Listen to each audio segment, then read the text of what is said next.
ഓണത്തിന് ഇങ്ങനെ ഒരു സ്വീറ്റ്സ് ഉണ്ടാക്കി എങ്ങനെ ഉണ്ടാവും? ഓണത്തിന്റെ ഫ്ലേവറുകളെല്ലാം കൂടിയിട്ട് വളരെ ടേസ്റ്റി ആയിട്ടുള്ളൊരു സ്വീറ്റ്. സ്പൈസ് ആൻഡ് നട്ട്സിന്റെ മറ്റൊരു വീഡിയോയിലേക്ക് എല്ലാവർക്കും സ്വാഗതം. ഇന്ന് നമ്മൾ ഓണത്തിന്റെ സ്പെഷ്യലായിട്ട് ഒരു സ്വീറ്റ് ആയിട്ടുള്ള ഒരു ഐറ്റം ഉണ്ടാക്കുന്നത്. നല്ല ശർക്കരയിൽ മുങ്ങിയ നേന്ത്രപ്പഴവും നല്ല പാലടയുടെ പോലത്തെ നല്ലൊരു സോസും. അപ്പൊ ഇതെങ്ങനെ ഉണ്ടാക്കുന്നതെന്ന് നോക്കിയാലോ.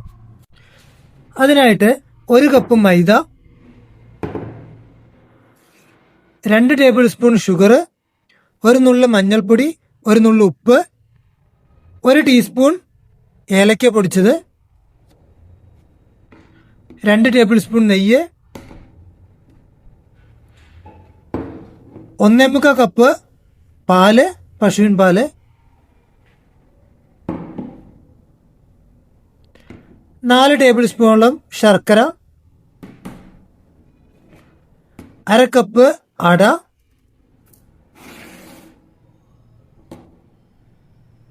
1/2 കപ്പ് കണ്ടൻസ്ഡ് മിൽക്ക്, ഇതേപോലെ ചെറുതായി കട്ട് ചെയ്തെടുത്ത 2 നേന്ത്രപ്പഴം, ഇതേപോലെ ചെറിയ പീസായി കട്ട് ചെയ്തെടുത്തത്. അത്യാവശ്യം നല്ല പഴുത്ത പഴം തന്നെ യൂസ് ചെയ്യണം. കുറച്ച് കാഷ്യൂനട്ട്, കുറച്ച് ഉണക്കമുന്തിരി. സാധനങ്ങളെല്ലാം സെറ്റ് ചെയ്ത് വെച്ചിട്ടുണ്ട്. ഇനി അടുത്തതായിട്ട് അട കുതിർത്തെടുക്കണം. അതിനായിട്ട് ഒരു പാത്രത്തിലേക്ക് അട ഇതിലേക്ക് ഇട്ട് കൊടുക്കുക. അതിനുശേഷം നല്ല തിളച്ച വെള്ളം ഒഴിച്ചു കൊടുക്കുക. ഇനി ഇത് ഇങ്ങനെ തന്നെ അടച്ചു വെക്കുക. ഒരു 10-15 മിനിറ്റ് ശേഷം അട നന്നായി വെന്ത് കിട്ടും. ബാറ്റർ റെഡിയാക്കി എടുക്കാനായിട്ട് ഏലക്ക, ഉപ്പ്, മഞ്ഞൾപ്പൊടി, ഷുഗർ ഇതിലേക്ക് മിക്സ് ചെയ്യുക. നന്നായിട്ടൊന്ന് ഇളക്കി കൊടുക്കുക. അതിലേക്ക് 3/4 കപ്പ് പാല് ഒഴിച്ചു കൊടുക്കുക.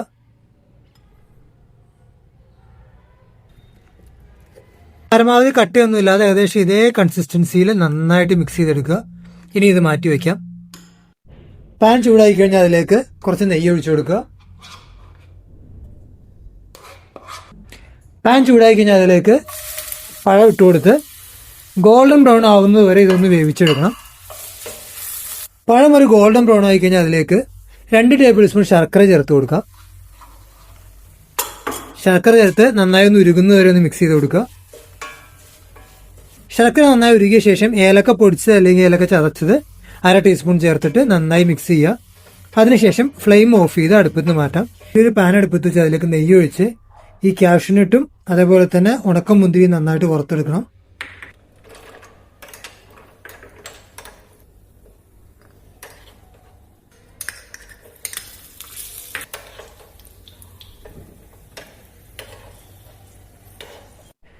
അതിനുശേഷം വേറൊരു പാൻ അടുപ്പത്ത് വെച്ച് അതിലേക്ക് പാൽ ഒഴിച്ചു കൊടുക്കാം.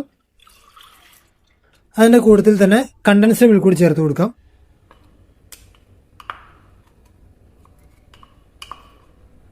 നന്നായിട്ട് ഇളക്കി യോജിപ്പിക്കുക. പാല് നന്നായി തിളച്ചു വന്ന ഫ്ലെയിം മീഡിയം ഫ്ലെയിമിലേക്ക് മാറ്റി ഇടയ്ക്കിടയ്ക്ക് ഇളക്കി കൊടുത്ത് ഒരു 4 മിനിറ്റോളം കുക്ക് ചെയ്തെടുക്കണം. 4 മിനിറ്റിന് ശേഷം ഇതിലേക്ക് 2 ടേബിൾ സ്പൂണോളം ശർക്കര ചിരവിയത് ചേർത്ത് കൊടുക്കാം. നന്നായിട്ട് ഇളക്കി യോജിപ്പിക്കുക.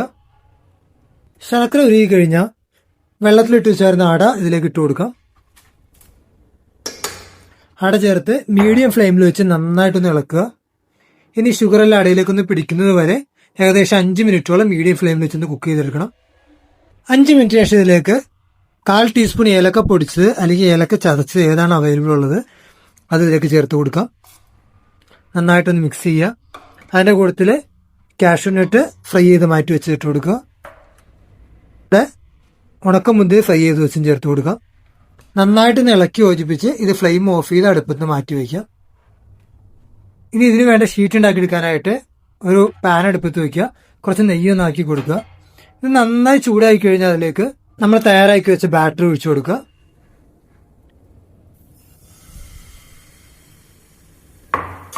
പാൻ കേക്കിനെല്ലാം സ്പ്രെഡ് ചെയ്യുന്ന മാതിരി ഇതേപോലെ നന്നായിട്ട് സ്പ്രെഡ് ചെയ്തെടുക്കുക.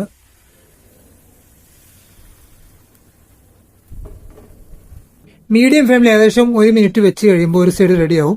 അതിനുശേഷം പതിയൊന്ന് മറിച്ചിട്ട് ഓപ്പോസിറ്റ് സൈഡും ഇതേപോലെ തന്നെ ഒന്ന് കുക്ക് ചെയ്തെടുക്കണം. ഓപ്പോസിറ്റ് സൈഡ് ഏകദേശം 1 മിനിറ്റോളം നന്നായിട്ട് മീഡിയം ഫ്ലെയിമിൽ വെച്ചൊന്ന് കുക്ക് ചെയ്തെടുക്കുക.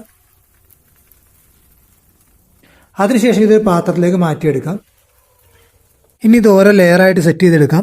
അതിനായിട്ട് ഫസ്റ്റ് ലെയർ നമ്മൾ തയ്യാറാക്കിയ ഷീറ്റ് സെൻറ്ററിൽ വെച്ച് കൊടുക്കുക. അതിൻ്റെ മുകളിലേക്ക് ശർക്കരയിൽ നമ്മൾ കുക്ക് ചെയ്തെടുത്ത നേന്ത്രപ്പഴം ഇതേപോലെ പതിയെ സ്പ്രെഡ് ചെയ്ത് വയ്ക്കുക.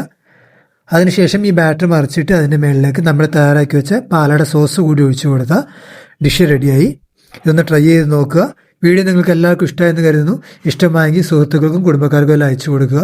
ഇതുപോലുള്ള നല്ല അടിപൊളി വീഡിയോകൾക്ക് വേണ്ടിയിട്ട് ചാനൽ ഇപ്പോൾ തന്നെ സബ്സ്ക്രൈബ് ചെയ്യുക. ഇതുപോലെ ഡിഫറൻ്റ് ആയിട്ടുള്ള റെസിപ്പിയുമായിട്ട് അടുത്ത ആഴ്ച വീണ്ടും വരുന്നവരേക്കും എല്ലാവർക്കും ബൈ.